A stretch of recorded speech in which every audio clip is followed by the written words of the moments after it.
Le salon Femmes et BTP a été créé pour valoriser la femme dans le secteur du bâtiment, mettre en lumière ces professionnels de l'ombre qui font avancer le secteur et qui sont méconnus ou ne sont pas reconnus en fait. C'est important que les femmes se reconnaissent dans ce secteur parce que ce sont des choses qu'elles font déjà naturellement chez elles, parce qu'elles sont amenées à aider leurs conjoints sur des chantiers, elles sont amenées elles-mêmes quand elles sont mères célibataires à se débrouiller par elles-mêmes, donc pouvoir décorer la chambre de leurs enfants, faire des petits travaux de plomberie, un évier bouché, etc., etc.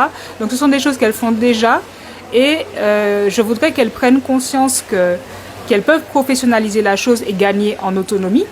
Et également se dire, créer des rôles modèles en fait pour que d'autres femmes puissent s'identifier, se dire pourquoi pas, moi aussi je peux oser, je peux me lancer dans le secteur du bâtiment et se rendre compte que c'est totalement accessible aujourd'hui avec les progrès technologiques, c'est totalement accessible à une femme. Alors mesdames, sachez que c'est un secteur en tension qu'il y a beaucoup de postes à pourvoir, il y a beaucoup de métiers d'avenir également et là vous pouvez être valorisés, vous êtes des profils très très très recherchés pour votre patience, pour votre sens de la finition, pour votre sens de la communication. Vous êtes des profils très très très recherchés. Donc il y a un avenir dans le secteur du bâtiment pour celles qui sont en quête de sens, qui veulent se reconstruire un avenir, qui pensent, qui ont envie de bâtir quelque chose. Le secteur du bâtiment a des choses à offrir, il y a beaucoup d'opportunités à saisir. Alors au niveau national, on est autour de 12-13%, mais je dis bien au niveau national, en sachant qu'en Guadeloupe, au niveau local, c'est beaucoup, beaucoup moins. Les femmes sont retrouvées dans les secteurs, plutôt dans les postes d'encadrement, parce qu'elles ont tendance à faire des études beaucoup plus poussées.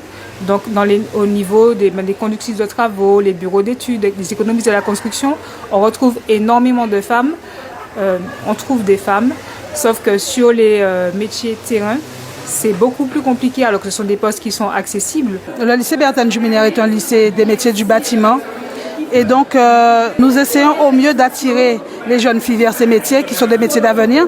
Nous faisons de la conception, donc les métiers de la conception attirent beaucoup plus les filles que les métiers du bâtiment pur, c'est-à-dire de la manipulation. Donc on a 2 bacs professionnels qui intéressent particulièrement les jeunes filles, mais on essaie aussi de les attirer vers les ateliers. On a des jeunes filles, c'est plutôt fluctuant. Quelquefois on a des années où on a plusieurs filles, quelquefois on a des années où il y en a un peu moins, mais on fait tout pour essayer de les accueillir, de les mettre en confiance et de leur dire que c'est possible aussi que de ne pas s'arrêter au métier genré. Donc à partir du moment où on a la volonté, on met tout en place pour que les élèves, les jeunes filles puissent se sentir à l'aise et puissent s'épanouir dans leur futur métier. Déjà, on est dans un bel espace et tout est fait pour qu'elles se sentent bien. Donc les filles, à mon sens, s'épanouissent au lycée Bertin Juminaire. Pour que le regard des uns et des autres évolue sur la femme dans le secteur, c'est vrai qu'il faut créer des rôles modèles. Les choix se font au niveau scolaire, au niveau des collèges, des lycées, on choisit son avenir, on ne sait pas forcément quoi faire.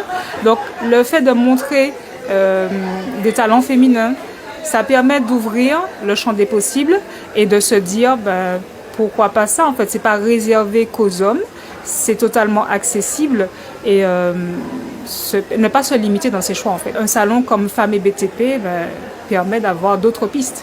Hier, nous avons eu un peu plus de 200 visiteurs. Aujourd'hui, on a déjà dépassé les 100 visiteurs à l'heure actuelle. Pour l'instant, c'est une première édition, donc je suis très heureuse qu'il y ait eu autant de visites. Si on peut dépasser les 500 pour une première édition, on a tout gagné.